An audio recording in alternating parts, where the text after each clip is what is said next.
We should talk." "Right. That was the whole problem, wasn't it? We should talk, but you wouldn't. Now you suddenly want to?" She heard the cutting edge in her tone, but she couldn't help it. They'd been doing so well until she still wasn't sure exactly what had happened. "You know it's more complicated than that," he said evasively.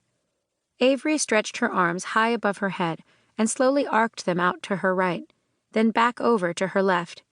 She drew in a deep breath and blew it out slowly, the way Dr. Singh had taught her to, trying to exhale that sharp edge along with it. "It's not complicated. I'm an open book. You know pretty much everything about me. But you're a closed book." She reached back and grabbed the toe of one running shoe, pulling her foot up toward her behind to stretch her quads.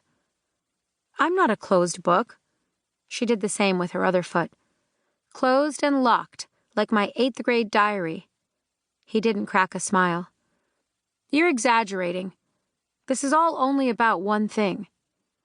One apparently life-altering thing." She bent at the waist and pressed her forehead to her knees, blowing out an aggravated breath before straightening back up again. "And when I tried to pick the lock, you changed the combination. And then you set the thing on fire to make sure I'm really shut out." He frowned. You're losing me. You're making too much of this, I promise." He tipped his head. "I'll unlock the diary, or give you the code. You can read me."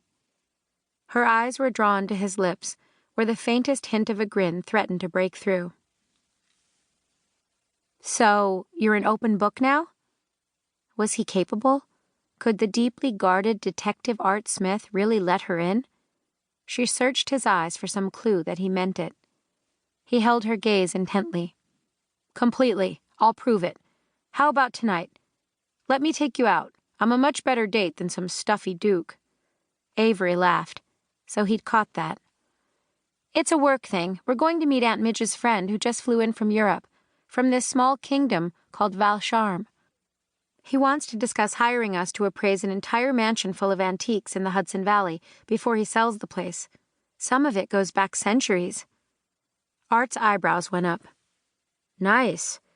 Then I guess you definitely have to meet with the Duke." "Yes, we do. But maybe next weekend?" Disappointment colored his features. "Oh, sure. Are you busy all week?" Avery had moved home from Philadelphia to take over running her parents' business, Antiquities and Artifacts Appraised, after the accident. She and her younger sister Tilly had been in the back seat of the family car on the way home from dinner when sabotage had caused the car to plunge into a ravine, killing both their parents. Or so they'd thought. 4 months ago, when Avery had discovered that the priceless ruby she was authenticating was linked to the accident, she'd learned her father was still alive and in protective custody. She and Art had followed the clues to her mom's killer, and William was finally able to return home, knowing his family would be safe. The horror of believing he was dead was instantly forgiven by William's daughters and his 2 business partners, and eventually by tiny but mighty Aunt Midge. Now Avery nodded in response to Art's question. She had an inkling he'd hoped to take her out sooner than a week from now, but it couldn't be helped. "We still get a steady influx of assignments from the museum, and ever since Sir Robert won us the auction house contract, it's been nonstop.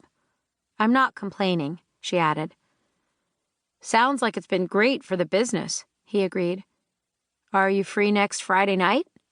She cringed. I can't Friday. How about Saturday?" She wasn't trying to be difficult.